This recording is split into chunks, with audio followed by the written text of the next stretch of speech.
కీర్తనాలు 109వ అధ్యాయము 1 నుంచి 5 వచనాలు సహోదరి హరిత వచ్చి వాక్య పఠనం చదివి మనకు పలికిస్తుంది. అందరూ పలకాలని ప్రేరణ చేస్తున్నాను. ప్రార్థన పాస్టమ్మ గారు వాక్యం నిమిత్తము ప్రార్థించవలసిందిగా మనది. 109వ కీర్తన 1 నుంచి 5 వచనాలు. ఎవరు కూడా మౌనం ఉండకండమ్మా. అందరూ దేవుని మాటలు చాలా విలువైనవి. ఈ 109వ కీర్తన నేను కూడా మామూలుగా చదువుకుంటూ వస్తున్నప్పుడు చాలా విషయాలు మరి ఇందులో ఉన్నాయి. చాలా మంచి మాటలు. ఒకసారి బాగా అర్థం చేసుకోవడానికి ప్రయత్నం చేయండి.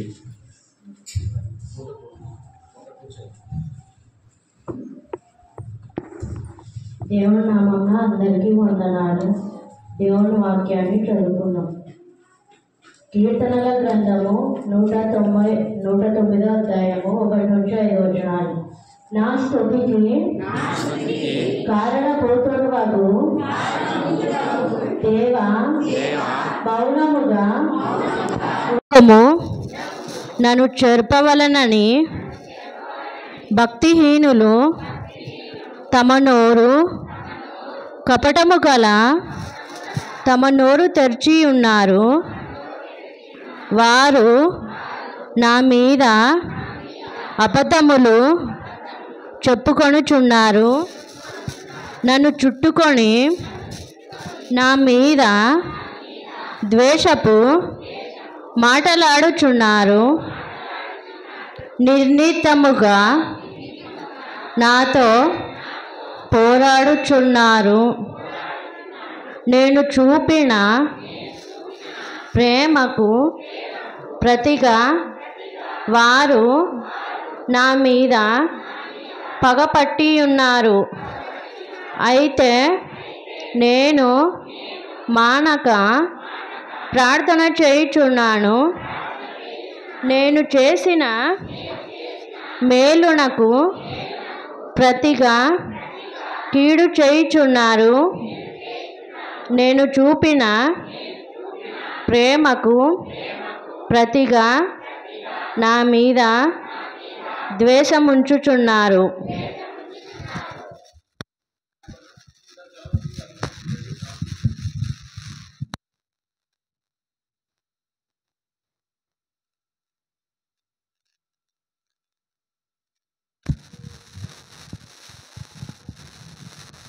ప్రార్థన చేసుకుందాం.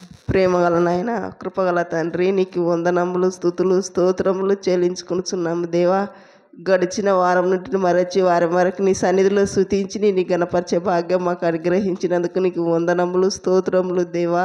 వాక్యం చదివిన పట్టణం చదివిన బిడ్డని దీవించి ఆశీర్వదించండి నైనా. రాని బిడ్డని నీ సన్నిధికి నడిపించండి నాయన. వచ్చిన బిడ్డలందరినీ దీవించి ఆశీర్వదించండి నాయన. ముందున్న కార్యక్రమం అంతా నీకే సమర్పించుకుంటున్నాము నాయన తండ్రి.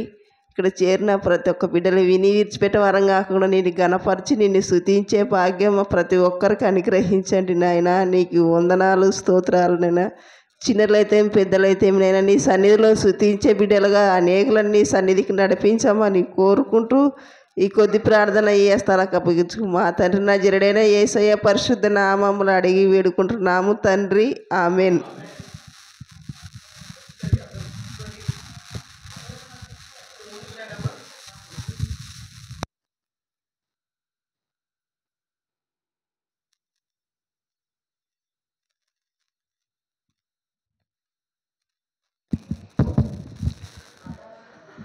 మంచిది. వాక్య పఠనము చదివి వినిపించినటువంటి సహోదరి హరితకు, ప్రార్థించినటువంటి పాస్టర్కు వందనాలు తెలియజేస్తూ ఉన్నాం. అందరూ దయచేసి సర్దుకొని కూర్చునండి. ఇప్పుడే మధ్యలో డిస్టర్బ్ చేయకుండా దేవుని యొక్క వాక్యాన్ని వినడానికి సిద్ధపడాలని ప్రభు పేరిట మనవి చేస్తున్నాను.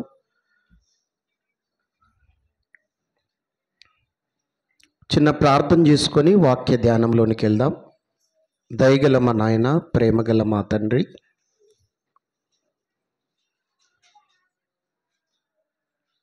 నీ మాటలు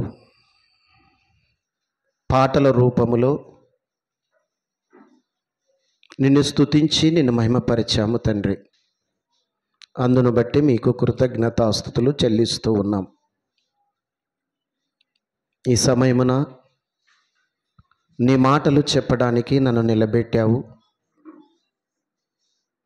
నీ పరిశుద్ధాత్మ సహాయము నాకు అనుగ్రహించండి.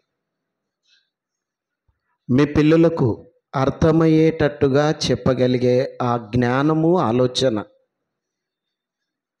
నాకు కలిగించుమని ప్రార్థిస్తూ ఉన్నాను. కూర్చున్న నీ పిల్లలకు కూడా ప్రభువా వినగలిగే మంచి మనసు, ఓపిక, ఓర్పు, సహనము వారికి కూడా అనుగ్రహించుమని ప్రార్థిస్తూ క్రీస్తు పేరిట ఈ ప్రార్థన మీకు సమర్పించి అడిగి వేడుకొనుచున్నాం మా తండ్రి. ఆమేన్.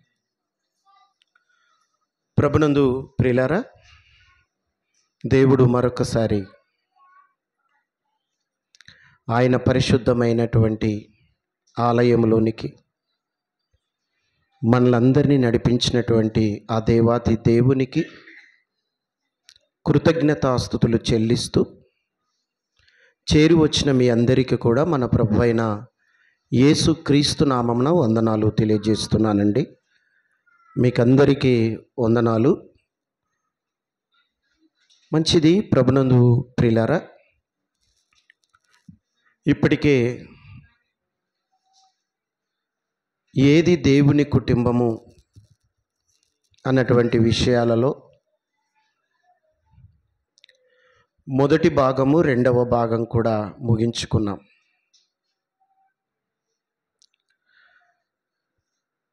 మొదటి భాగంలో కుటుంబము అంతా దేవుని సన్నిధిలో ఉండాలని, దేవుని సన్నిధిలో ఉంటూ దేవుని పరిచర్యకు ఉపయోగపడాలని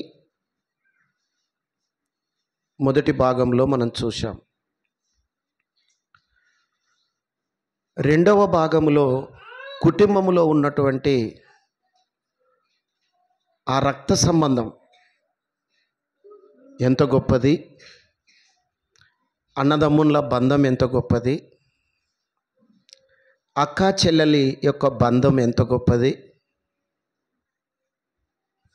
ఆ రక్త సంబంధము కాస్త క్రీస్తు రక్తములో కడగబడి ఆత్మ సంబంధముగా మారితే ఎంత ఉన్నతంగా ముందుకెళ్ళారో రెండవ భాగములో మనం నేర్చుకున్నాం. ఏది కుటుంబము అన్నటువంటి విషయాలలో మూడవ భాగం కూడా మనం నేర్చుకొనబోతూ ఉన్నాం. జాగ్రత్తగా వినండి, మర్చిపోవకండి. మర్చిపోయేటంత మాటలు కాదు ఇవి. మన జీవితాన్ని సరిచేసే మాటలు, మన కుటుంబాన్ని కట్టుకునే మాటలు, మన బంధాన్ని స్థిరపరిచే మాటలు, మన రక్త సంబంధాన్ని స్థిరపరిచే మాటలు. కాబట్టి పెడచెవున పెట్టకండి, అనాలోచనగా ఆలోచన చేయకండి. జాగ్రత్తగా వినండి దయచేసి. పిల్లలను నిశ్శబ్దంగా ఉంచుకోండి. హే బాబు, చింటూ కూర్చోబెట్టుకో. మూడవ భాగంలో కుటుంబ వ్యవస్థ ఎలా పతనమైపోతుందో ఆ జాగ్రత్తలు, మరికొన్ని విషయాలు మనం నేర్చుకోవడానికి ప్రయత్నం చేద్దాం. ప్రభునందు ప్రియులారా, ఒక సత్యాన్ని మీరు గమనించండి. కుటుంబము అంటే తల్లి, తండ్రి, పిల్లలు అందరూ కలిస్తే కుటుంబం. ఈ అందరూ కలిసి ఈ కుటుంబం ఏదైతే ఉందో, ఈ కుటుంబం అంతా దేవుని సన్నిధిలో లేదా దేవుని పరిచర్యలో ముందుకు వెళ్ళాలన్నదే దేవుని యొక్క ముఖ్య ఉద్దేశం. అందుకే ఆ కుటుంబాన్ని కూడా దేవుడు మనకు ఇచ్చాడు. ప్రభునందు ప్రియులారా, గమనించండి. ఈరోజు ఈరోజు ఉన్నటువంటి పరిస్థితులు మనం జాగ్రత్తగా ఆలోచిస్తే ఈ కుటుంబం అనేది కలిసిమెలిసి లేకుండా ఉంది. కుటుంబం అనేది కలిసిమెలిసి ఉండడం లేదు. ఎందుకు ఉండడం లేదు అంటే ఏదో చిన్న చిన్న కారణాలు, చిన్న చిన్న మాటలు వాళ్ళ మధ్యన మాట్లాడుకొని విడిపోతున్నారు. వారి మధ్యన కొన్ని మాటల సంభాషణ జరిగింటుంది. అన్నని ఏదో అన్నాడని తమ్ముడు, తమ్ముడిని ఏదో అన్నాడని అన్న, నీ ఇంటికి నీవే నా ఇంటికి నేనే అని విడిపోతూ, అక్క చెల్లెలు ఏదో అనిందని అక్క, చెల్లెలి ఏదో అనింది అని అక్క, అక్కని ఏదో అనిందని చెల్లెలి. ఈ బంధాలు ఏమైపోతున్నాయంటే బలహీనపడిపోతున్నాయి. బలపరచబడడం లేదు. ఏమైపోతున్నాయి? బలహీనపడిపోతున్నాయి. దూరం చేసుకుంటున్నారు. బంధాలను, రక్త సంబంధాలను దూరం చేసుకుంటున్నారు. మీరు బాగా గమనించండి ప్రభునందు ప్రియులారా. చిన్నప్పటి సన్నివేశాలు ఒకసారి గుర్తు చేసుకోండి. కుటుంబంలో మనం చిన్నగా ఉన్నప్పుడు ఎంత కలిసిమెలిసి ఉంటామండి. అన్న కానీ, చెల్లెలు కానీ, అక్క కానీ, తమ్ముడు కానీ, అన్న కానీ, తమ్ముడు కానీ ఎంత కలిసిమెలిసి ఉంటాం చిన్నతనములో. అవునా? చిన్నోడు రాకపోతే కలిసి రాత్రిపూట భోజనం చేసేటప్పుడు చిన్నోడు రాకపోతే వాని కోసం వెయిట్ చేస్తూనే ఉంటాం. భోజనానికి అందరం కలిసి భోంచేయాలని. ఒకవేళ అన్న రాకపోతే కొన్ని సందర్భాల్లో అన్న ఏదైనా పని మీద వెళ్ళిపోయినప్పుడు, అన్న తొందరగా రా అన్న, ఎక్కడున్నావు, అందరం కలిసి భోంచేయాలన్నా అని అన్న కోసం వెయిట్ చేసినటువంటి పరిస్థితులు ఉన్నాయి. అవునా? చిన్నప్పుడు అక్క కోసం చెల్లెలి, చెల్లెలి కోసం అక్క. ఎంత ప్రేమ అనురాగాలు ఉండేవి చిన్నప్పుడు మన కుటుంబంలో. ఆ చిన్నప్పుడు ఉన్నటువంటి ఆ ప్రేమ అనురాగాలు ఒక్కసారి గుర్తు చేసుకోండి. ఆ సన్నివేశాలు, ఒకరికొకరు సహాయపడడం, ఒకరి పట్ల ఒకరు ప్రేమ కలిగి జీవించడం, ఒకరి కోసం ఒకరు త్యాగం చేయడం. చేశారా చిన్నప్పుడు? అన్న కోసం చెల్లెలి త్యాగం చేయడం, చెల్లెలి కోసం అన్న త్యాగం చేయడం చేశారు చిన్నప్పుడు. కలిసిమెలిసి ఉన్నారు.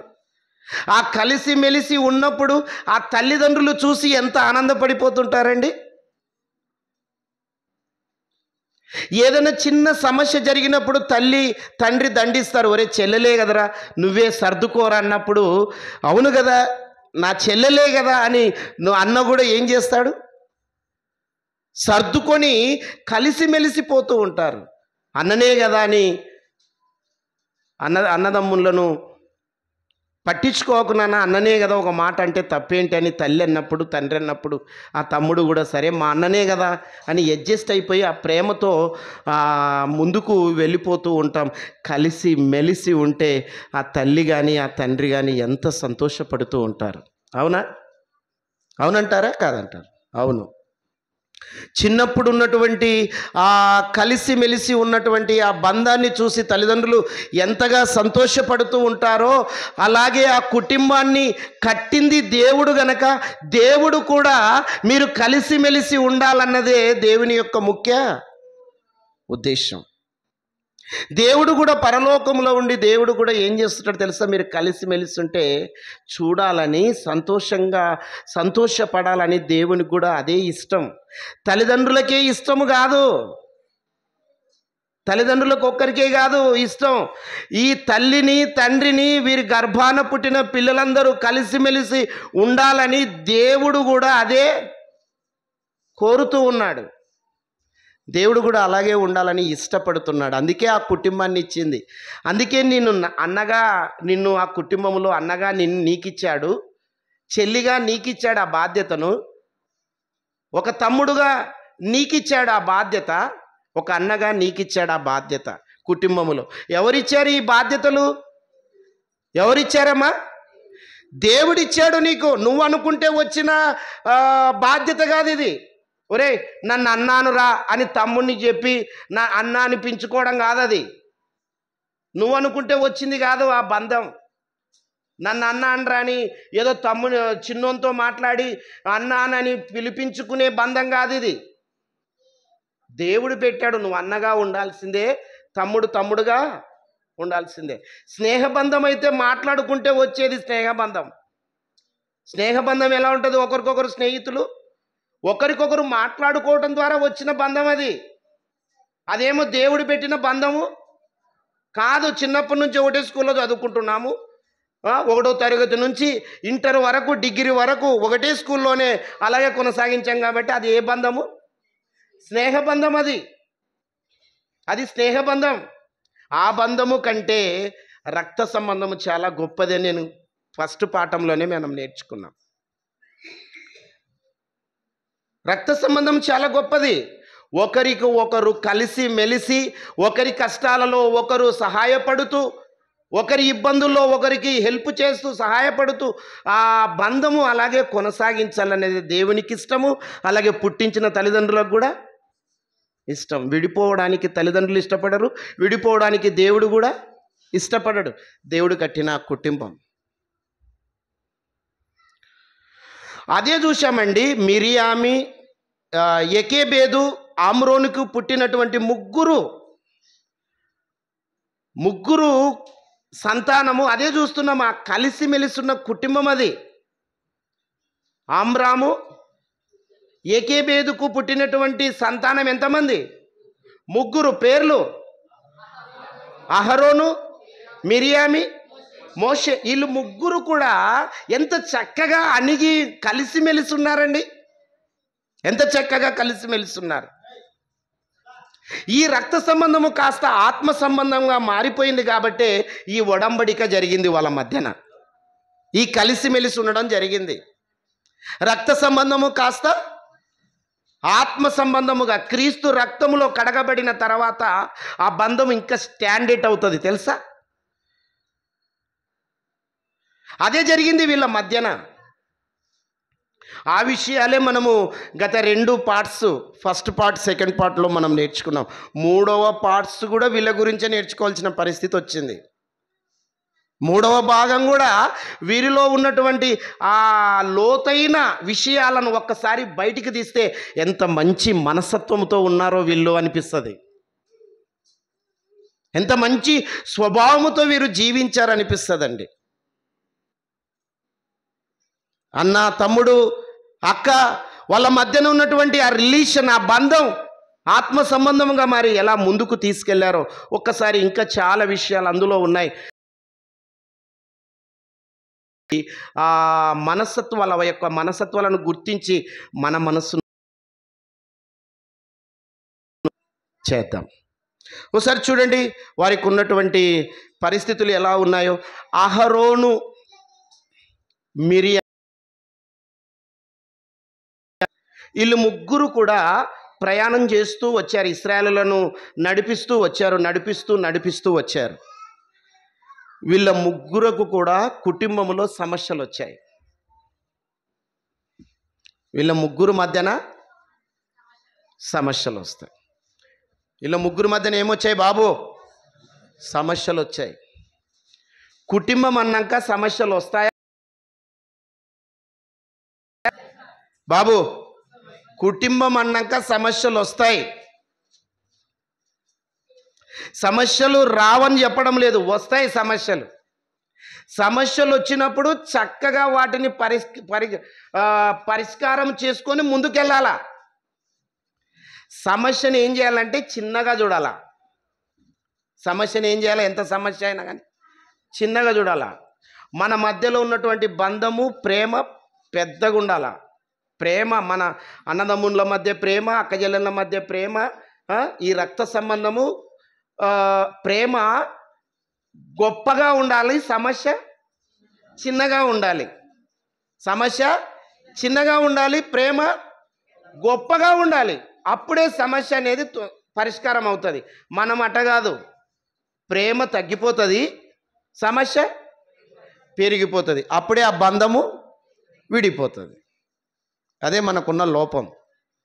ఈరోజు బంధాలు బంధుత్వాలకు విలువలు లేవు అంటే సమస్యను పెద్దగా చేసుకున్నాం, ప్రేమను చిన్నగా చేసుకున్నాం. సమస్య పెద్దగా కావడం వల్ల బంధాలు బంధుత్వాలు ఏమైపోయినాయి? దూరం అయిపోయినాయి. ఆటి సమస్యను చిన్నగా చేసుకొని, చిన్నదే కదా సరే కలిసి ఆలోచన చేసుకొని పరిష్కారం చేద్దాం.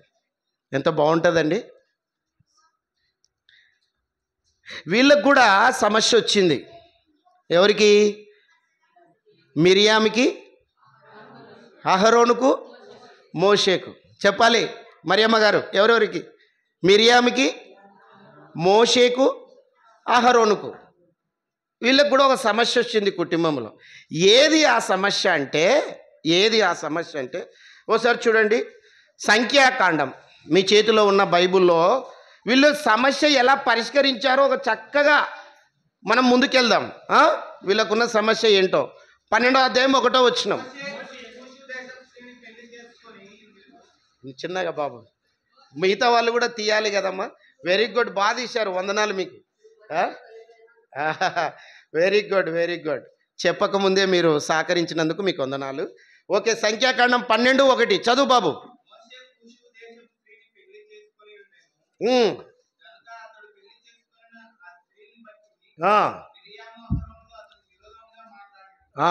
ఏ సమస్య వచ్చిందమ్మా?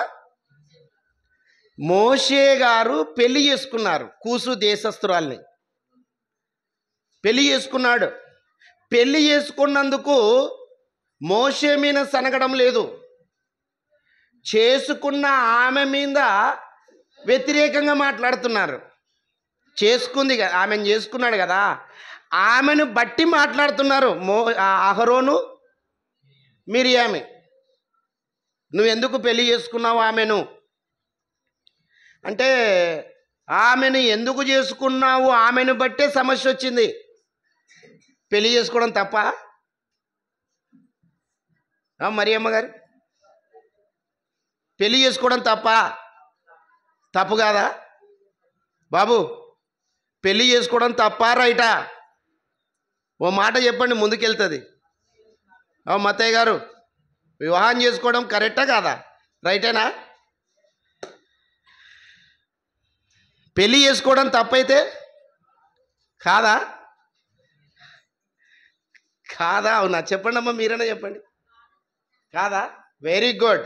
పెళ్లి చేసుకోవడం తప్పు కాదు. కానీ ఇక్కడ ఏం జరిగిందో తెలుసా? రెండో పెళ్లి చేసుకున్నాడు. ఏం చేసుకున్నాడమ్మా? రెండో పెళ్లి చేసుకున్నాడు. ఇప్పుడు చెప్పండి, తప్పా కరెక్టా? అది మొదటనే పెళ్ళి అయింది అప్పటికే. ఎక్కడా పెళ్ళి? మొదటి పెళ్ళి ఎక్కడైంది? ఎవరామె? వెరీ గుడ్, సిపోరతో పెళ్ళయింది. ఎప్పుడైంది? అక్కడ. మామ. ఏ మామ? మేనమామనా? చందమామనా? ఏ మామ బాబు? చెప్పు పేరు. Very good. ఇత్రో దగ్గర గొర్రెలు మేపడానికి వెళ్ళాడు. వెళ్ళినప్పుడు ఇత్రో తన స్వభావాన్ని చూసి తన బిడ్డను పెళ్లి చేశాడు. సిప్పోరా. భార్య పేరు ఏం పేరమ్మా? సిప్పోరను పెళ్లి చేసుకున్నాడు ఆల్రెడీ. పెళ్లి చేసుకున్నాక ప్రయాణం వెళ్తూ కూసు దేశస్తురాల్ని మళ్ళీ పెళ్లి చేసుకున్నాడు. ఇప్పుడు వచ్చింది సమస్య. ఆమెను బట్టి, ఆయనను పెళ్లి చేసుకున్నందుకు ఆయన మీద కాదు, ఆమెను బట్టి వీళ్ళు సనుగుతున్నారనమాట. అహరోను మిరియామి సనుగుతున్నారు. అంటే ఆమెను బట్టి సనుగుతున్నారంటే వీళ్ళు ఏమైనా ఇంకొక అమ్మాయిని చూసినారనే? మేం చెప్పిన అమ్మాయిని చేసుకోకుండా ఈమెను చేసుకున్నామని అదని అర్థం. ఆమెను బట్టే అని ఉంది అక్కడ. అవునా? ఏముంది అక్కడ ఇప్పుడు చదివిన మాటలో? ఆ స్త్రీని బట్టి మిరియామి అహరోను అతనికి విరోధముగా మాట్లాడిరి. మిరియామి అహరోను అతనికి విరోధముగా మాట్లాడుతున్నారు. అంటే సనుగడం ప్రారంభించారు. సమస్య ప్రారంభమైంది. కూసు దేశస్తురాల్ని నువ్వెందుకు వివాహము చేసుకున్నావు, ఎందుకు పెళ్లి చేసుకున్నావు ఆమెనని సనుగుతూ గొనుగుతూ, ఆయన మీద మోషే మీద సనుగుతూ గొనుగుతూ ఎంతవరకు పోయింది అంటే ఇది సమస్య చాలా పెద్దగా పోయింది. పెద్దగానే ఆలోచించారు. ఏమని ఆలోచించారంటే, వీళ్ళు ఆయన మీద సనిగి గొనిగి ఏం చేశారంటే, ఇదిగో అహరోను మిరియామి ఏమన్నారో తెలుసా? వాళ్ళిద్దరు కూడా సనిగి గొనిగి తర్వాత ఏమన్నారు ప్రజలతో? మాతో కూడా దేవుడు మాట్లాడగలుగుతాడు. ఒక మోషే ఒక్కనితో మాట్లాడే దేవుడు మాతో కూడా మాట్లాడతాడు. మేము కూడా నడిపిస్తాము నాయకత్వాన్ని. ఏమన్నారు వాళ్ళిద్దరు?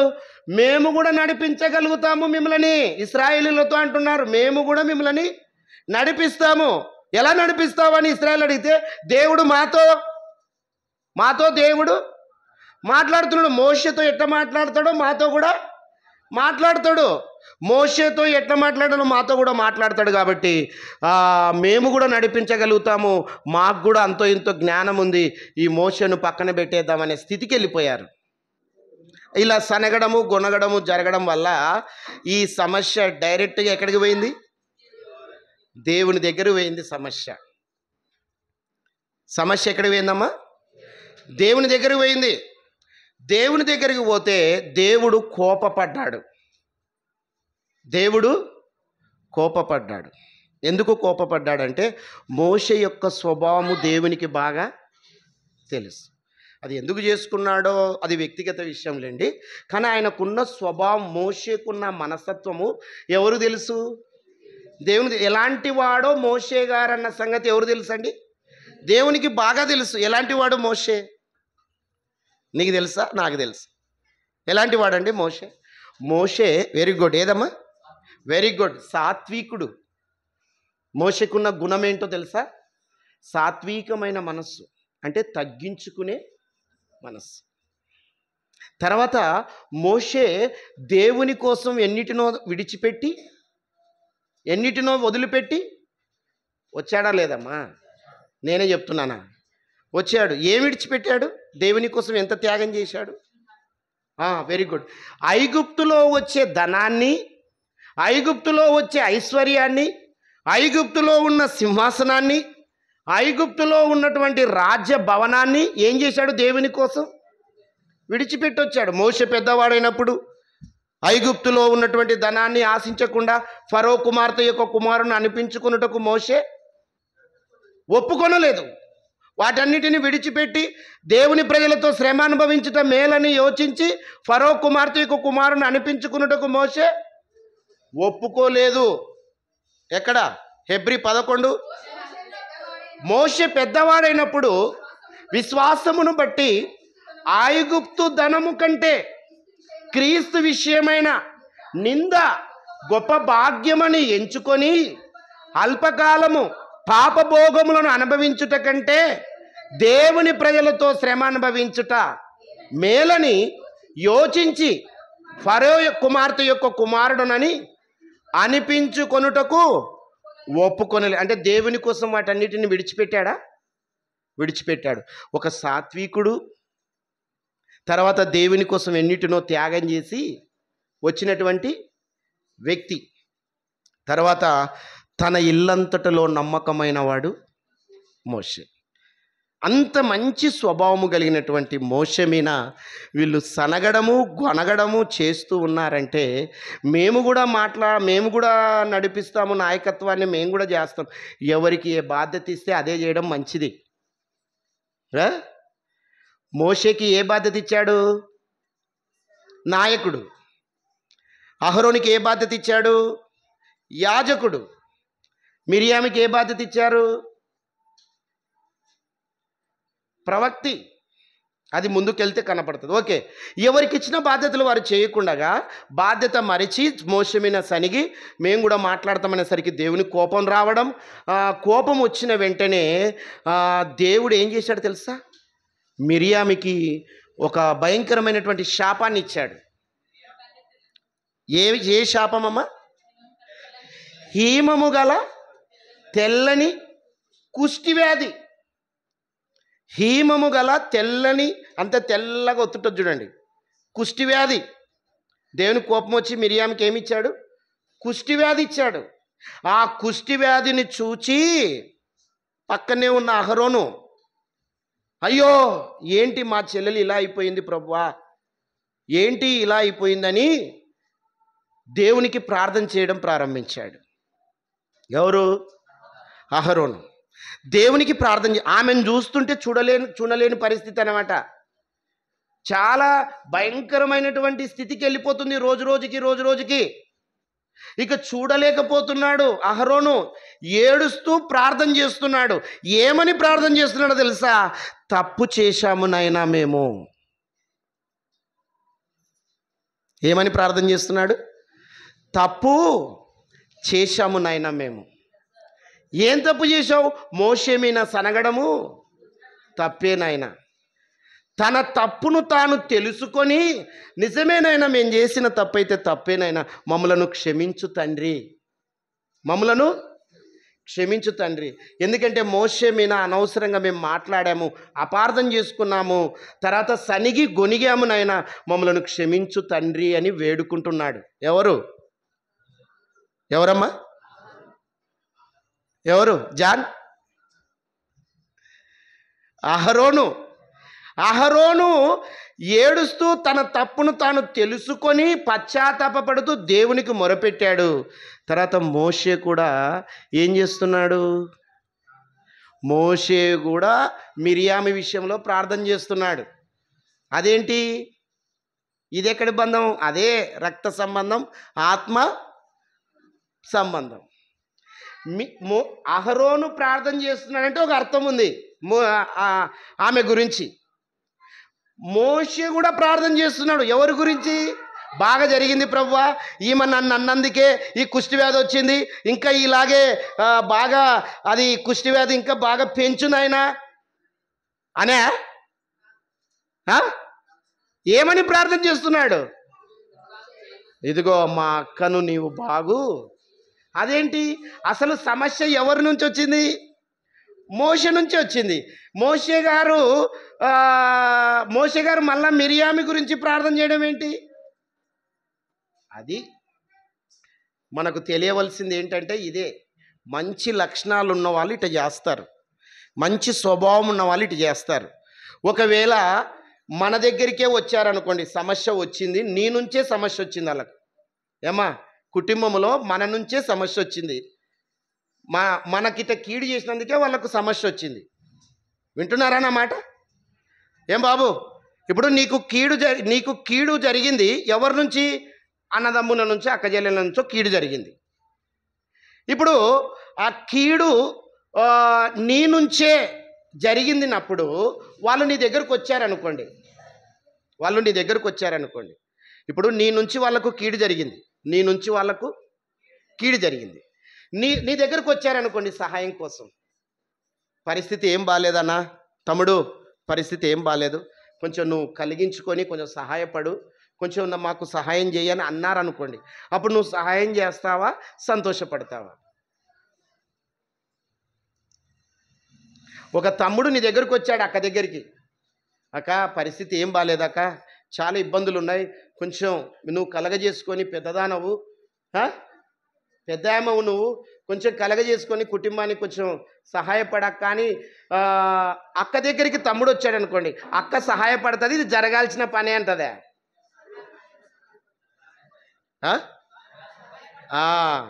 నాకు కీడు చేసినావు, నీకు ఇది జరిగింది, ఇప్పుడు నేనెందుకు సహాయం చేయాలా? నాకు చేసావు, కీడు చేసినావు, నాకు ఇది నీకు కీడు జరిగింది, ఇప్పుడు నేనెందుకు సహాయం చేయాలి నీకు, నేను చెయ్యను అని అంటారా? సహాయపడతారా? యాదోటి చెప్పండి.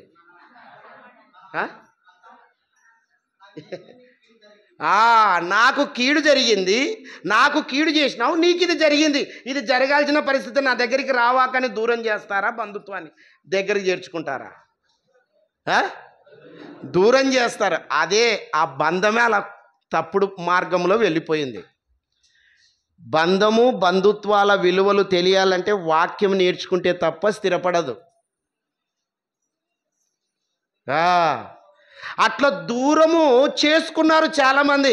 నీకు జరగాల్సిందే, నాకేదో కీడు చేసినావు, దేవుడు నీకు డబల్ కీడు చేసినాడు, ఇది నీకు జరగాల్సిందే, నువ్వు వెళ్ళిపో, నా దగ్గరికి నువ్వు రావా అని చెప్తూ ఉంటారు. అసలు నీ దగ్గరికి ఎందుకు వచ్చింది ఆమె?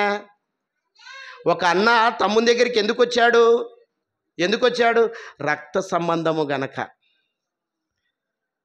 మా అన్న ఉన్నాడు, మా అక్క ఉంది, మా చెల్లెలు ఉంది, మా తమ్ముడు ఉన్నాడని నీ దగ్గరకు వచ్చారు. నీ దగ్గరకు వచ్చినప్పుడు నీ వంతుగా నువ్వు వారికి సహాయపడాలి. అది కీడు అది జరిగింది, సరే పక్క పెట్టేసాయి. దేవుని పిల్లలైతే ఆ మనస్తత్వం ఉంటుంది. నువ్వేదో నాకు కీడు చేస్తేలే, ఇప్పుడు నా దగ్గరికి వచ్చావు కదా, ఎందుకు వచ్చావు? నువ్వు ధైర్యం ఇస్తావనే కదా నువ్వు ఈ కుటుంబ పరిస్థితిని అర్థం చేసుకొని అంతో ఇంతో నీ ద్వారా సహాయం చేస్తే ఆ సమస్య పరిష్కారం అవుతుందనే కదా నువ్వు ముందుకెళ్ళిపోవాలా. నువ్వు ముందుకెళ్ళాలంటే నీలో దేవుని ప్రేమ ఉంటే ఇవన్నీ సర్దుబాటు అవుతాయి. అందుకే రక్త సంబంధము కాస్త ఎక్కడికి రావాలి? ఆత్మ సంబంధంగా మారితే తప్ప ఇవన్నీ తెలియవు మనకు. రక్త సంబంధంగానే ఉందనుకుంటావా? నాకు కీడు చేసావు కాబట్టి నా ఇంటికి నువ్వు అడుగు పెట్టనే. బాగా జరిగింది, ఇంకా జరగనని నేను ప్రార్థన చేస్తా. నీ ప్రార్థన వింటాడా దేవుడు? ఇంకా ఇట్లా జరగని, ఇట్లే వాడు నాశనం కానీ, వాని కుటుంబం నాశనం కానీ అని ఏంది ఆ మాటలేంటి? బంధాన్ని దూరం చేసుకునికైనా దేవుడిచ్చింది? రక్త సంబంధాన్ని దూరం చేసుకోవడానికైనా దేవుడిచ్చింది? ఇది విడిపోవడానికే దేవుడిచ్చింది ఈ బంధం కాదు. ఒక అక్కగా నువ్వు సహాయపడాలి తమ్మునికి, ఒక అన్నగా నువ్వు సహాయపడాలి తమ్మునికి. అవన్నీ సమస్యలు పక్కబెట్టి నీ దగ్గరకు వచ్చారు అంటే వాళ్ళు ఎంత ధైర్యం, అంటే ఎంత ఆశతో వచ్చారు నీ దగ్గరికి, నువ్వు వారికి సహాయం ఖచ్చితంగా చెయ్యాలి. అహరోను దేవునికి ప్రార్థన చేస్తున్నాడు, అదే జరిగింది ఇక్కడ. అహరోను దేవునికి ప్రార్థన చేస్తున్నాడు, మోషే గారు నవ్వడం లేదు. నన్ను అన్నారు గనక నీకు ఈ కుష్టి వ్యాధి వచ్చింది, బాగా వచ్చింది అని అనడం లేదు. మోషే గారు కూడా ఏడుస్తూ ప్రార్థన చేస్తున్నాడు. మోషే గారు కూడా ఏడుస్తూ, అయ్యో మా అక్కకు ఈ పరిస్థితి రానియకు ప్రభువా, దయచేసి ఈ వ్యాధి నుంచి మా అక్కను విడుదల దయచేయనైనా అని మోషే గారు కూడా ప్రార్థన దేవుని వేడుకుంటున్నాడు. అహరోను ఏడుస్తూ ఉన్నాడు. అహరోను ఏమని ప్రార్థిస్తున్నాడు? మేం చేసింది చెప్పండి తప్పే ప్రభువా, అందుకే ఈ పరిస్థితి వచ్చింది ఆ మిరియాముకి, కాబట్టి మా తప్పును క్షమించి మిరియాముకున్న వ్యాధిని తీసేయనైనా అని అహరోను ప్రార్థన చేస్తుంటే మోషే గారు కూడా ఏడుస్తూ మా అక్కకు బాగు చేయనైనా, మా అక్కను స్వస్థపరచునైనా, మేము చూడలేకపోతున్నాము మా అక్కను, ఆ పరిస్థితిలో మేము చూడలేకపోతున్నాము దేవా, నువ్వు ఎలాగైనా అని నువ్వు బాగు చేయాలని దేవుని యొక్క పాదాలను పట్టుకొని వేడుకుంటున్నారు. దేవుడు వెంటనే కనికరించాడు. వారి యొక్క మనస్తత్వం అది మంచి మనస్తత్వం అంటారు, అది మంచి స్వభావం అంటారు, మంచి ప్రేమ కలిగినటువంటి గుణము. ఇవన్నీ ఎక్కడి నుంచి వచ్చాయంటే ప్రభులో ఉంటే, దేవునిలో ఉంటే ఇవన్నీ అడ్జస్ట్మెంట్ అవుతాయి. నన్ను అన్నావని ఆ మాట కట్టే దూరం కానిక కాదు, బలహీనపరచుకోవడానికి కాదు, ఆ బంధం దూరం చేసుకోవడానికి కాదు నీకు ఇచ్చింది ఆ బంధం. చూడండి, కలిసి ప్రార్థన చేసేసరికి దేవుడు వారి మొర విని ఆమెకున్న వ్యాధిని ఏం చేస్తున్నాడు? తీసేయడానికి సిద్ధపడ్డాడండి. ఏం చేశాడో చూడండి. తీసేయడానికంటే ముందు ఏం జరిగిందో ఒకసారి చూడండి. సంఖ్యాకాండము 12:13 ఎలుగెత్తి దేవా దయచేసి ఈమెను బాగు చేయి నాయనా, మా అక్కను బాగు చేయి. మిరియామి గురించి మాట్లాడుతున్నాడు. ఈమెని బాగు చేయమని యెహోవాకు మొరపెట్టెను. వెంటనే దేవుడు ఏం చేశాడంటే అహరోను ప్రార్థన, అహరోను కూడా పశ్చాత్తాపపడుతున్నాడు, తప్పు మేమే చేశాము అని. బాగా గమనించండి, నేను ఎందుకు ఇది పదే అవుట్ చేస్తున్నానంటే మన తప్పును మనం జాగ్రత్తగా తెలుసుకోవాలి. మన స్వభావం అది. ఓ మాట చెప్పమంటారండి, మన తప్పును మనం ఎప్పుడైతే తెలుసుకుంటామో అప్పుడు మంచి స్వభావం కలిగిన వ్యక్తి అంటారు, తర్వాత గొప్పవాడు అవుతాడు భవిష్యత్తులో. వినండి నా మాట, అమ్మా, మన తప్పును మనము తెలుసుకోవాలి. ఎప్పుడైతే మన తప్పును మనం తెలుసుకుంటామో అప్పుడు దేవుడు కూడా ఆశీర్వదిస్తాడు. గొప్పవారిగా నువ్వు సమాజంలో ఎదిగే అవకాశం ఉంటుంది. ఎప్పుడు చూసినా ఎదుటోని మీద తప్పు మోపగాకు. వాడు అది చేసా, వీడు ఇది చేసా, నువ్వేం మంచోనివే? నువ్వేం మంచోనివే? ఒకసారి నీ వైపు కూడా చూడు. అందుకే ఒక ఏళ్ళు అటువైపు చూపిస్తే నీకెళ్ళి 3 వేలు చూపిస్తున్నా అంటే ఎక్కువ లోపం ఎవరిలో ఉన్నట్టు? చూపించే విధానంలోనే తెలుస్తుంది. వాడు చేసే, ఈమె చేసే, ఆమె చేసే, ఆ తప్పు ఈ తప్పు చేస్తున్నారు అంటే నువ్వు మంచోళ్ళవా? నువ్వు మంచోళ్ళ, మీరు మంచోళ్ళ? నీ తప్పును ఎక్కువ లోపాలు నీలోనే ఉన్నాయి అన్నాడు. అందుకే యేసుప్రభు అన్నాడు, ఎదుటివాని కంటిలో ఉన్న నలుసు కంటే నీ కంటిలో ఉన్న దూలాన్ని గుర్తించు అన్నాడు. దూలం పెద్దదా, నలుసు పెద్దదా?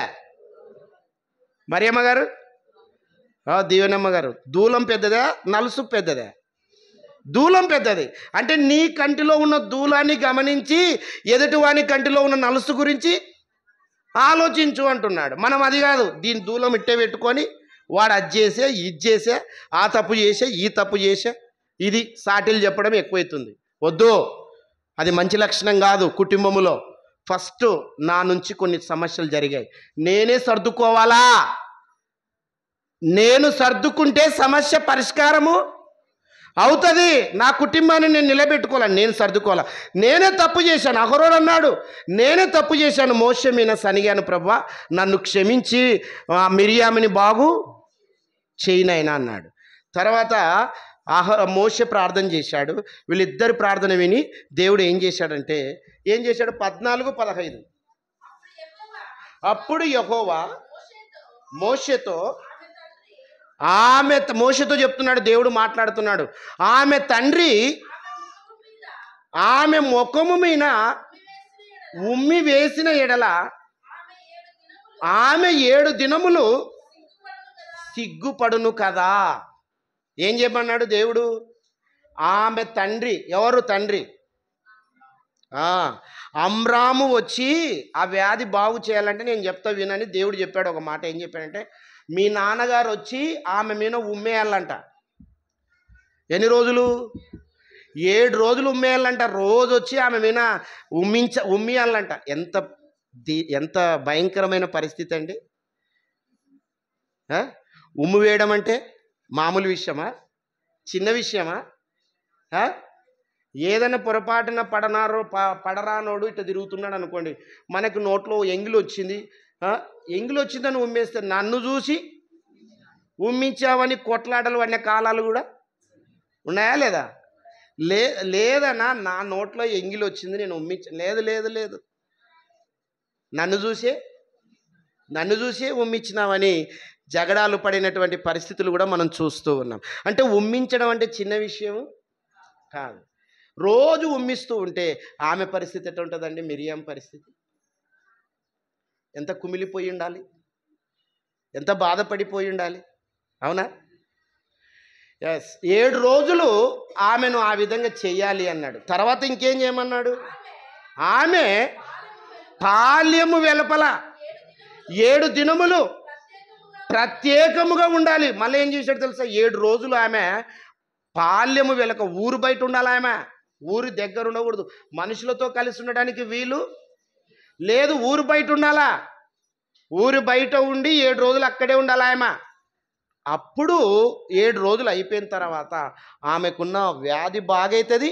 తర్వాత కలిసి ఉండడానికి ఇష్టపడు. ఇప్పుడు మిరియామి ఏమని ఆలోచించుతుంది ఆ పరిస్థితిలో? తన్ను తాను ఏమైనా కుమిలిపోయి తన్ను తాను నిజంగా దేవుడు ఈ శిక్ష పెట్టాడు, దేవుడు అన్యాయం చేశాడు, నాకు దేవుడు చాలా కీడు చేశాడని దేవుని దూషించిందా? దేవుని దూషించిందా అండి? లేదు, దేవుని ఏం దూషించలేదు. ఆ శాపము తాను అంగీకరించింది, ఆ శాపము తాను ఇష్టపడింది. నిజమే, నేను తప్పు చేయటం వల్ల ఈ వ్యాధి నాకు వచ్చింది, అనవసరంగా మోషే మీద నేను సనిగాను. అవునా? చూడండి తన తప్పు ఎలా ఒప్పుకుంటున్నారో. తప్పుని ఎలా ఒప్పుకుంటున్నాడు చూడు. అహరోను ఒప్పుకుంటున్నాడు, మిరియామి కూడా ఒప్పుకుంటుంది. నేను చేసిన తప్పుకే ఈ కుష్టి వ్యాధి వచ్చింది, నేను చేసిన తప్పుకే నాన్నగారు వచ్చి నా ముఖం మీద ఉమ్మేయడం జరుగుతుంది, నేను చేసిన తప్పుకే పాలెం వెలుపల బయట ఉండాల్సిన పరిస్థితి వచ్చింది, నేను దాన్ని అంగీకరిస్తున్నాను నాయనా, దాన్ని స్వీకరిస్తున్నాను నాయనా అని దేవునికి ప్రార్థన చేసింది. ఈ లక్షణాలన్నీ ఎట్లొచ్చాయి వీళ్ళకు? మోషే గారికి కానీ, అహరోనుకి గారికి కానీ, మిరియామికి కానీ ఈ లక్షణాలు ఎలా వచ్చాయి అనుకుంటున్నారు? తల్లిదండ్రుల పెంపకము, తర్వాత ప్రభులో ఉండడం వల్ల వచ్చినాయి అన్నమాట. ఒకరికొకరు తప్పు జరిగిన తర్వాత ఎక్కడి నుంచి వచ్చింది ఆ తప్పు, నా నుంచి కూడా వచ్చిందని సర్దుకుని అర్థం చేసుకునే ఆ మనసు ఏ విధంగా అయితే ఉంటుందో అప్పుడే ఆ బంధం అనేది స్థిరపడుతుంది, ఆ బంధం అనేది స్టాండర్డ్ అవుతుంది. చూసారా, ఒకరి మీద ఒకరు దుమ్మెత్తుకొని పోయడం కాదు.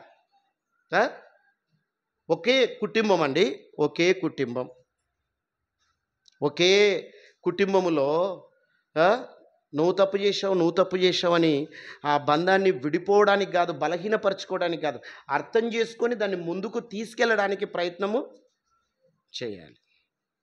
ప్రభులో ఉంటే ఇవన్నీ వస్తాయి. ఎక్కడుంటే ఆ కుటుంబము చిన్నతనము నుంచే ఆ కుటుంబాన్ని ఎక్కడ పెంచాలా? దేవుని కోసం పెంచాలి ఆ కుటుంబాన్ని. నాయనా మందిరానికి రా, బాబు చిన్నోడా నువ్వు కూడా కూర్చో మందిరంలో, ఇదిగో పాప నువ్వు కూడా రామ్మా మందిరానికి రా, దేవుని మాటలను విను, దేవుని మాటలు విని నీ జీవితాన్ని కట్టుకోమ్మా చెల్లి నువ్వు కూడా అని ఇట్లా కుటుంబం ఇక్కడ వచ్చి కూర్చుంటే ఎవరి విలువలు వాళ్ళు తెలుసుకొని ఎవరు సమస్య వచ్చినప్పుడు ఎలా పరిష్కరించాలో ఆ దేవుని మాటల చేత వారి జీవితాలను కట్టుకొని ఆ రక్త సంబంధము కాస్త ఆత్మ సంబంధంగా మారి ఆత్మ సంబంధులైన వారు కుటుంబాలు ప్రభువులో బలపడడానికి బాగా ఉంటుంది. విడిపోవడానికి కాదు మనకిచ్చింది కుటుంబం.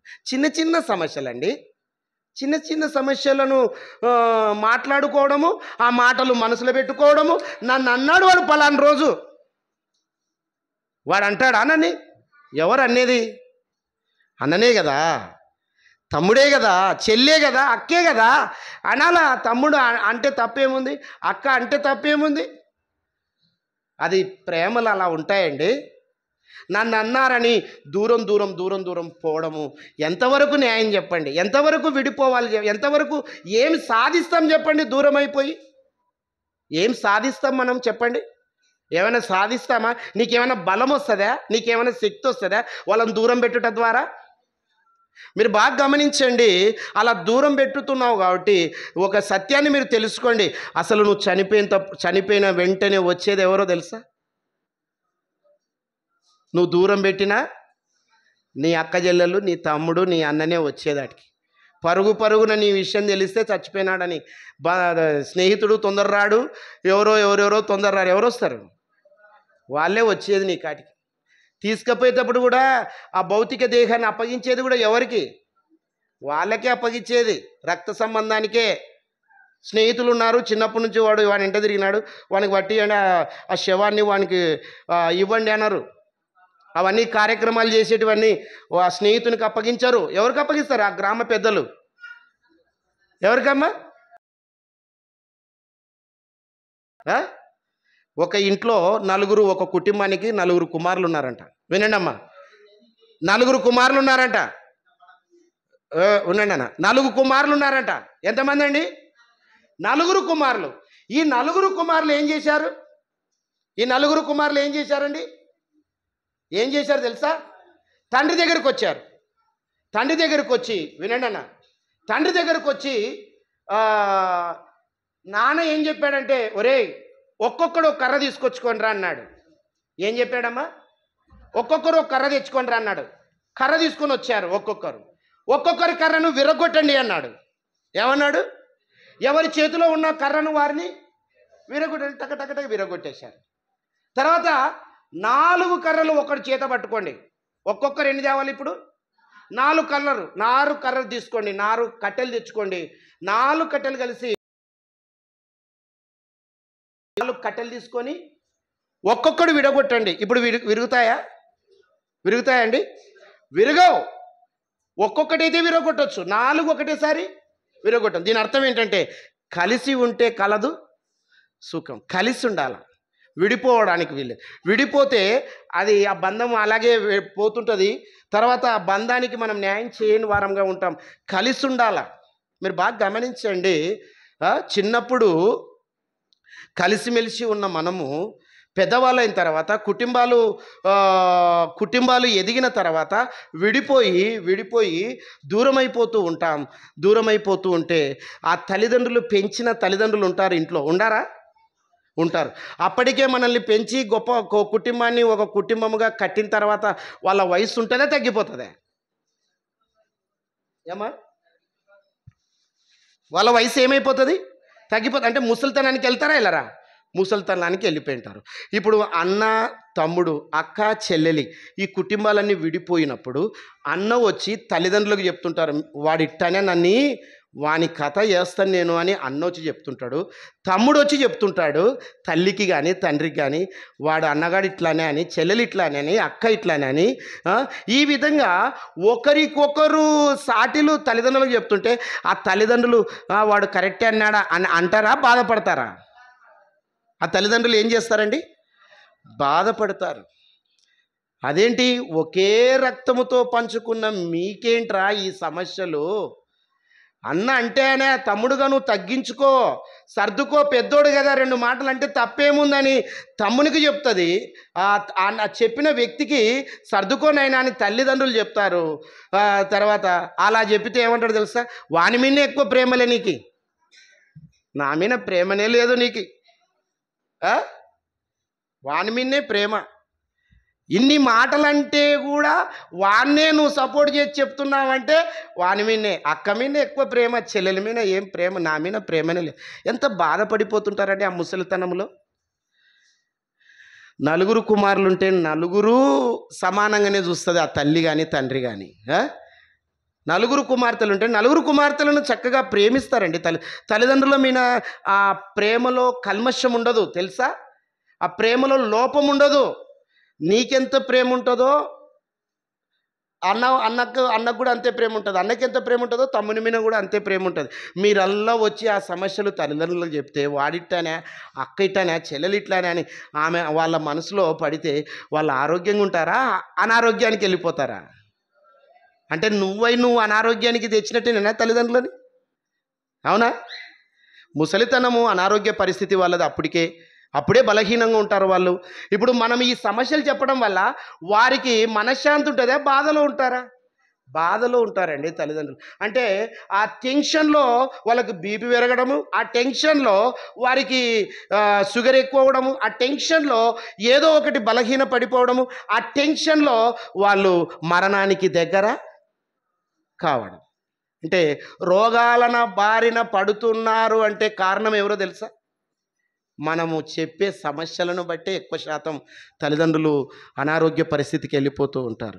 సమస్యలు చిన్నగా చూడాలి, ప్రేమలు పెద్దగా ఉండాలి. అహరోను, మిరియామి, మోషే గారు ఎంత చక్కగా అడ్జస్ట్మెంట్ అయ్యారు వీళ్ళంతా. మిరియామి కూడా చాలా గొప్పది. ఆమె కూడా ఎంత గొప్పది అంటే ఎంత గొప్పగా బాధ్యత ఇచ్చాడు దేవుడు తెలుసా? మిరియామికి చాలా గొప్ప బాధ్యత ఇచ్చాడు. ఏ బాధ్యత ఇచ్చాడో ఒకసారి చూడండి. నిర్గమకాండము 15వ అధ్యాయము 20-21. మరియు అహరోను సహోదరి ప్రవక్తి ఏమిచ్చారు ఆమెకు?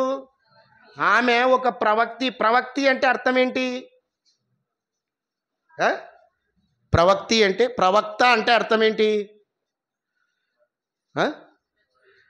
ప్రవక్త అంటే దేవుని తరపున దేవుడు వారితో మాట్లాడితే వారు వెళ్ళి ప్రజలకు చెప్పేవాళ్ళే ప్రవక్త అంటారు. ప్రవక్త అంటే దేవుని తరపున నిలబడి మాట్లాడేవారే ప్రవక్త. ప్రవక్తి. ఈమెకు కూడా ఒక చక్కటి బిరుదిచ్చాడు దేవుడు మిరియామికి. ఏమీమె? ప్రవక్తి. మంచి లక్షణము కలిగినటువంటి స్త్రీ ఈమె కూడా. ప్రవక్తి. మిరియాము తంబూరును చేతబట్టుకొని, ఏమా స్త్రీలందరూ తంబూరులతోనూ నాట్యములతోనూ ఆమెను వెంబడి అంటే స్త్రీలందరికీ కూడా ఒక గొప్ప బాధ్యతగా ముందుండి నడిపించింది ఈమె. ఎంత గొప్ప బాధ్యత తీసుకొని చూడండి మిరియామి. స్త్రీలందరికీ నాయకత్వరాలు ఎవరు? మిరియాము ముందు నడిస్తే స్త్రీలందరూ ఆమె వెనక నడిచినటువంటి సందర్భాలు. అంటే మిరియామి కూడా మంచి పాత్ర, మంచి గొప్ప పరిచర్య, దేవునిలో పరిచర్య చేసినటువంటి స్త్రీగానే కనపడుతుంది. మిరియామికి ప్రవక్తి అని మంచి స్థానాన్ని ఇచ్చాడు దేవుడు. అహరోనుకి ఏ స్థానాన్ని ఇచ్చాడు? యాజకుడు స్థానాన్ని ఇచ్చాడు. మోషేకి ఏ స్థానాన్ని ఇచ్చాడు? నాయకుడుగా స్థానాన్ని ఇచ్చాడు. చూసారా? మోషే నాయకుడు, అహరోను యాజకుడు, మిరియామి ప్రవక్తి. ఎంత మంచి కుటుంబముగా వర్ధిల్లుతుంది, ఎంత మంచి కుటుంబముగా ఆశీర్వదించబడుతుందో ఒకసారి మీరు గమనించవలసిందిగా మనవి చేస్తున్నాను. అసలు మీరు ఇంకో విషయాన్ని గమనించాలి. ఇశ్రాయేలీలను నడిపిస్తున్నప్పుడు మోషే గారు ఒక్కరే నడిపించారు అనుకుంటున్నాం మనం. అవునా? ఏమా? మోషే గారినే పంపించాడు దేవుడు, మోషే గారినే పంపించాడు, మోషేనే నడిపించాడని ఇంతవరకు మనం నేర్చుకున్నాం. కాదు, ముగ్గురు బాధ్యతలు తీసుకున్నారు. చూడండి ఒకసారి మీకా గ్రంథం, ముగ్గురు నడిపించారని అక్కడ రాయబడింది. 6:4, 6వ అధ్యాయం 4వ వచనం, 6వ అధ్యాయం 4వ వచనం. ఐగుప్తు దేశంలో నుండి మేము నిన్ను రప్పించి తిని, దాస్య గృహములలో నుండి మిమ్మును విమోచించి తిని, మిమ్ములను నడిపించుటకు, దేవుడు మాట్లాడుతున్నాడు మీకాతో, మిమ్ములను నడిపించుటకు మోషేను, అహరోను, మిరియాములను నేను పంపించి తిని. మోషే ఒక్కడొచ్చాడు అనుకుంటున్నాం. ఎవరెవరు వచ్చారు? ఆ ఐగుప్తు బానిసత్వం నుంచి విడిపించడానికి ఎవరెవరు ఉన్నారు అక్కడ? మోషే, అహరోను, మిరియాము. వీరు ముగ్గురు కూడా వారికి ఇచ్చిన బాధ్యతలు వారు క్రమంగా నడిపించారు. దీని అంతటికి కారణం ఏంటి అంటే, ఈ రక్త సంబంధము కాస్త ఆత్మ సంబంధంగా మారిపోయింది. ఆత్మ సంబంధంగా ఉండి వాళ్ళ పరిచర్యను, ఎవరికి ఇచ్చిన బాధ్యతలను క్రమంగా నడుచుకున్నారు. సమస్య వచ్చింది ఇంట్లో, సమస్య వచ్చినప్పుడు చక్కగా కూర్చొని పరిష్కారం చేసి, ఎవరి తప్పు వాళ్ళు తెలుసుకొని, నేను కూడా ఈ మాట మాట్లాడకుండా ఉంటే బాగుండు, తమ్ముడు నాది కూడా పొరపాటే ఉంది, అన్న నాది కూడా పొరపాటే ఉంది, అన్న చెల్లి నాది కూడా లోపం ఉంది అని ఒకరికొకరు తమ లోపాలను సరిచేసుకొని, తమ లోపాలను ఒప్పుకొని, దేవుని దగ్గర పశ్చాత్తాపపడి, మళ్ళీ ఆ కుటుంబము కాస్త రక్త సంబంధము కాస్త ఆత్మ సంబంధముగా చేసుకొని, మన పరిచర్యను, మనకిచ్చిన బాధ్యతను నమ్మకంగా ముందుకు తీసుకెళ్ళాలి. వీళ్ళు అలాగే తీసుకెళ్లారు. కానీ కానానికి వెళ్ళక మునిపే వీళ్ళు ముగ్గురు చనిపోయారు. వాళ్ళకిచ్చిన బాధ్యతలు నమ్మకంగా చేసి వీళ్ళు ముగ్గురు చనిపోయారు. మిరియామి చనిపోయింది, అహరోను చనిపోయాడు, మోషే గారు కూడా చనిపోయారు. మిరియామి ఎక్కడ చనిపోయింది చూడండి, సంఖ్యాకాండము 21 వచ్చు. దేవుడు ఈ ఆజ్ఞలన్నీ వివరించి చెప్పెను. 20వ అధ్యాయం 1వ వచనం. ఏమ్మా? ఒక్కరు ఎవరు చదవరా? మొదటి నెల యందు ఇశ్రాయేలుల సర్వ సమాజము సీను అరణ్యములో రాగా ప్రజలు కాదేశులో దిగిరి. అక్కడ మిరియాము ఏమైపోయింది? ఎక్కడ చనిపోయింది? కాదేశ్ అనే ఊర్లో ఆమె చనిపోయింది. అలాగే అహరోను కూడా చనిపోయాడు. ఎక్కడంటే ఒక కొండ ప్రాంతంలో, కొండ పైన ఉన్నప్పుడు, ఆ శిఖరం పైన, కొండ పైన ఉన్నప్పుడు అహరోను చనిపోయాడు. తర్వాత మోషే గారు సినాయి కొండ దగ్గర, సినాయి మైదానం దగ్గర ఆయన కూడా మరణించారు. వీళ్ళకి ఇచ్చిన బాధ్యతలను నమ్మకంగా చేసి వారి దినాలను ముగించుకొని ప్రభు దగ్గరికి చేరుకున్నారు. ప్రభునందు ప్రియులారా, మన కుటుంబంలో కూడా మనకిచ్చినటువంటి అన్నకిచ్చిన బాధ్యతను అన్న నెరవేర్చాలి, చెల్లికిచ్చిన బాధ్యతను చెల్లి నెరవేర్చాలి, తమ్మునికిచ్చిన బాధ్యతను తమ్ముడు నెరవేర్చాలి. విడిపోవడానికి వీలు లేదు. రక్త సంబంధం విడిపోవడానికి వీలే లేదు, అసలు విడిపోకూడదు కూడా. ఒకవేళ విడిపోతే ఇటు తల్లిదండ్రులకు బాధ, అటు దేవుడు కట్టించిన కుటుంబానికి, దేవుడిచ్చిన కుటుంబం కాబట్టి దేవుడు కూడా పరలోకంలో ఉండి దేవుడు కూడా బాధపడతాడు. కాబట్టి దేవుని బాధ పెట్టక, నిన్ను పుట్టించిన నీ తల్లిదండ్రులను బాధ పెట్టక, ఆ బంధాన్ని అలాగే స్థిరపరచుకొని, ఆ బంధమంతా, ఆ రక్త సంబంధం అంతా ప్రభు రక్తములో కడిగి వేసుకొని, ఎక్కడికి వెళ్ళాలమ్మా? ప్రభు యొక్క రక్తములో కడిగి వేసుకొని ఆత్మ సంబంధంగా మారి కుటుంబం అన్నదమ్ములు అక్క చెల్లెళ్ళు కుటుంబాలు దేవుని పరిచర్యలో ఉండడానికి ప్రయత్నము చేయాలి. టైం అయింది. నెక్స్ట్ ఇంకా చాలా విషయాలు ఉన్నాయి, వచ్చే వారం మాట్లాడుకుందాం. మరి చాలా విషయాలు ఉన్నాయి. అందరు తలలోంచి కళ్ళు మూసుకోండి. ఇక 4వ టాప్. ఏ టాప్ అది? 4వది. First top, second top, third top, 4th top కూడా ఉంది. ఏమి ఇబ్బంది పడకుండా రేపు రాండి, వచ్చే సండే. ఏమా? చాలా విషయాలు ఉన్నాయి కుటుంబాల గురించి, మనకు టైం అవుతుంది. నెక్స్ట్ మరి కొన్ని విషయాలు మాట్లాడుకుందాం. నిన్న వారం వచ్చిన వాళ్ళు ఈ వారం రాలేదు. చాలామంది వచ్చారు నిన్న వారం, ఈ వారం రాలేదు. సరే, వాళ్ళ ఇష్టం. అట్లా రాకపోవడం వల్ల మనమే బలహీన పడిపోతాం. మనమే దేవుని మాటలు వినకుండా బలపరచుకోలేం. మన బంధము యొక్క విలువలు మనం తెలుసుకోలేకపోతున్నాం. అసలు బంధము చాలా గొప్పది, రక్త సంబంధము. దాన్ని అట్టే స్థిరంగా నిలబెట్టుకోండి. సమస్యలు వస్తాయి, రావనటలేదు. నా ఇంట్లో కూడా సమస్యలు ఉన్నాయి, లేవా? నీ ఇంట్లో కూడా సమస్యలు ఉన్నాయి. మేము కూడా 5 మందిమి. ఎంతమంది అమ్మ? 5 మంది సహోదరులు మేము. మాకు అక్క లేదు, చెల్లెలు లేదు.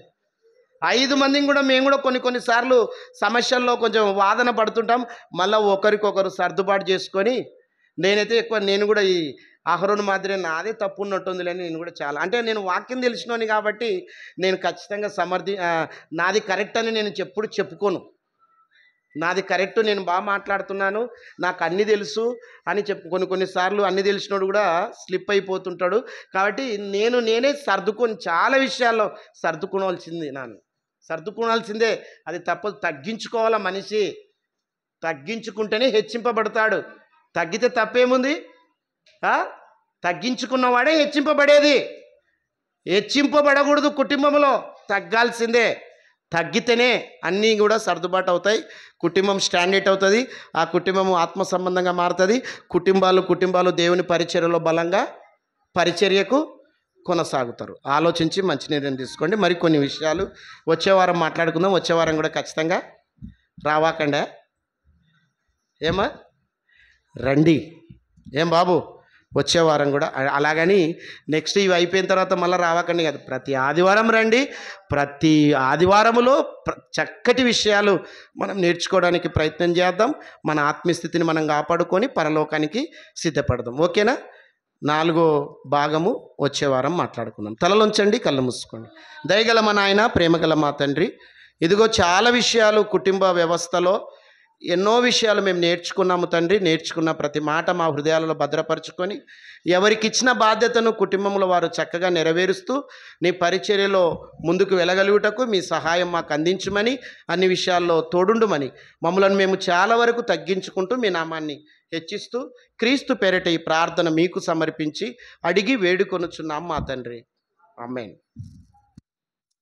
దయగల మా నాయన, ప్రేమగల మా తండ్రి, మీ ప్రియ కుమారుడు మా ప్రాణ విమోచకుడు క్రీస్తు ద్వారా మీకు కృతజ్ఞతాస్తుతులు చెల్లిస్తూ ఉన్నాం. ఉదయకాలంలో ప్రార్థనతో ప్రారంభించిన ఈ కూడికను నాయన చక్కగా జరిపించారు. అందును బట్టి నీకు స్తోత్రాలు. పాటలు పాడుట యందు నీ మాటలు చెప్పడానికి నన్ను కూడా వాడుకున్న విధానాన్ని బట్టి నీ కొందనాలు నాయన. చెప్పిన నేను, విన్న నీ పిల్లలు మా జీవితాలను, వాక్యానుసారమైనటువంటి జీవితాన్ని నైనా కట్టుకునే మంచి మనసు మా అందరికీ దయచేయమని ప్రార్థిస్తూ ఉన్నాం. అలాగే తండ్రి, ప్రభుబలలో చేయి వేసిన నీ పిల్లలందరినీ దీవించు తండ్రి, ఆశీర్వదించు నాయన. నా ప్రభు, ఇంకా చాలామంది రాలేకపోయారు, దయతో క్షమించి నాయన వచ్చే వారమైనా నీ పిల్లలు నీ మందిరానికి రాగలుగుటకు సహాయం చేయండి. కానుకలు సమర్పించారు, వేసినటువంటి ప్రతి హస్తాన్ని దీవించి ఆశీర్వదించి కాపాడుమని ప్రార్థిస్తూ ఉన్నాం. అలాగే సంఘంలో ఎందరో అనారోగ్యంతో ఉన్నారు నాయన. యశోదమ్మ అలాగే తండ్రి మరి క్యాన్సర్తో బాధపడుతున్నదని వింటూ ఉన్నాం. బిడ్డకు నాయన మీరే స్వస్థత దయచేయాలని ప్రార్థిస్తూ ఉన్నాం. అలాగే సౌజన్యకు కూడా నాయన చక్కగా ఆపరేషన్ విషయంలో సహాయం చేసి స్వస్థత దయచేస్తున్నందుకు నీకు వందనాలు. ఇంకా చాలామంది బలహీనులుగా ఉన్నారు, వారందరికీ స్వస్థత దయచేతండి. అలాగే నాయన మరి ఈ మాసములోనే inter first year second year పరీక్షలు రాస్తూ ఉన్నారు సంఘములో నాయన. వారందరినీ జ్ఞాపకం చేసుకో తండ్రి. ఫస్ట్ ఇయర్ రాసేవారిని, సెకండ్ ఇయర్ రాసేవారిని మంచి జ్ఞాపక శక్తి వారికి దయచేసి ఉన్నత స్థాయికి వెళ్ళగలుగుటకు మీ సహాయం అందించండి. 10th క్లాస్ కూడా పరీక్షలు ప్రారంభం కాబోతూ ఉన్నాయి. రాస్తున్న నీ పిల్లలను కూడా జ్ఞాపకం చేసుకొని చక్కగా జ్ఞాపక శక్తి దయచేసి పరీక్షలో ముందుకు వెళ్ళగలుగుటకు సహాయం చేయండి. అలాగే ప్రభువా నాయన, ఇదిగో నీ కుమారుడు పెద్దలు జమ్మన్న గారు నిద్రించారు నాయన. మొన్నటి రోజు బుధవారం రోజు విడవబడిన కుటుంబానికి ఓదార్పు దయచేయండి, దుఃఖాన్ని దూరపరచండి, శాంతి సమాధానం వారికి అనుగ్రహించండి. గురువారం జరుగుతున్నటువంటి ఆదరణ కూడికను మీకు మహిమకరంగా, కుటుంబానికి ఆదరణకరంగా, మా అందరికీ ఆశీర్వాదకరంగా కూడిక జరుగులాగున సహాయం చేయండి. అలాగే ఉపవాస కూడిక నాయన మరి శుక్రవారం రోజు జరగనై ఉండగా ఆ కూడిక అంతటిని మీ స్వాధీనంలో ఉంచుకొని నడిపించండి. ఆ రోజు భోజనం ఏర్పాటు చేస్తున్న నీ పిల్లలు నాగమ్మ వారి కుటుంబాన్ని జ్ఞాపకం చేసుకొని దీవించి ఆశీర్వదించి కాపాడమని ప్రార్థిస్తూ ఉన్నాం. సాయంకాలం జరుగుతున్నటువంటి కూడిక విషయంలో కూడా సహాయం చేయండి. అలాగే ప్రభువా ఇదిగో నాయన, సంఘంలో ఎందరో నీ పిల్లలు పరిచర్య చేస్తున్నారు, వారందరినీ దీవించి ఆశీర్వదించి కాపాడండి. అలాగే ప్రభువా నన్ను, నా కుటుంబాన్ని నీ పరిచర్యలో బలంగా వాడుకోండి. మంచి ఆరోగ్యం ఇచ్చి నీ యొక్క నా ప్రభా పరిచర్యలో బలంగా వాడుకొని బలానమ్మకమైన మంచి దాసుడాన్ని నీతో అనిపించుకునే గొప్ప భాగ్యం మాకు అనుగ్రహించండి. మీ చిత్తానుసారంగా ముందుకు నడిపించండి. అలాగే తండ్రి ఇదిగో నాయన, ఈ యొక్క కార్యక్రమాన్ని అంతటిని మీకు మహిమకరంగా జరిపించినందుకు మరొకసారి మీకు కృతజ్ఞత స్తుతులు స్తోత్రములు చెల్లిస్తూ మమ్మలను మేము చాలా వరకు నాయన తగ్గించుకుంటూ మీ నామాన్ని హెచ్చిస్తూ క్రీస్తు పేరిట ఈ ప్రార్థన మీకు సమర్పించి అడిగి వేడుకొనుచున్నాం మా తండ్రి, ఆమేన్. దయచేసి ఉన్న పాటున అలాగే లేచి నిలబడండి. ప్రభు నేర్పిన ప్రార్థన చేద్దాం. పరలోకమందున్న మా తండ్రి, నీ నామము పరిశుద్ధపరచబడునుగాక, నీ రాజ్యం వచ్చునుగాక, నీ చిత్తం పరలోకమందు నెరవేరునట్లు భూమి యందు నెరవేరునుగాక. మా అనుదిన ఆహారము నేడు మాకు దయచేయము. మా రుణములను క్షమించి ఉన్న ప్రకారము మా రుణములను మీరు క్షమించుడి. ఎందుకు శోధన నుంచి మమ్మల్ని తప్పించుము. ఎందుకంటే రాజ్యము, బలము, మహిమ నిరంతరము నీవై ఉన్నావు తండ్రి, ఆమేన్. కార్తమాను దేవించి క్షేమమేచి పాంపోమో జీవాహార వార్తానిచ్చి మామోను పోషించు. ఈవాణిను వేడుకొని బాహుగాస్తు తెంతుమో పారామందు చేరి ఇంకా స్తోత్రము చెల్లింతు. ఆమేన్. మన తండ్రి అయిన దేవుని యొక్క ప్రేమ, కుమారుడైన యేసుక్రీస్తు యొక్క కృప, పరిశుద్ధాత్మ యొక్క అన్యోన్య సహవాసం ఇక్కడ చేరినటువంటి ప్రతి ఒక్కరికి, ప్రార్థన అవసరం ఉన్న నీ పిల్లలందరికీ, ఎగ్జామ్ రాస్తున్న నీ పిల్లలకును, రాయబోతున్నటువంటి వారందరికీ సదాకాలము తోడైండి నడిపించును గాక. ఆమేన్, ఆమేన్. అందరికీ వందనాలమ్మా. ఒకరికొకరు వందనాలు పెట్టుకునండి.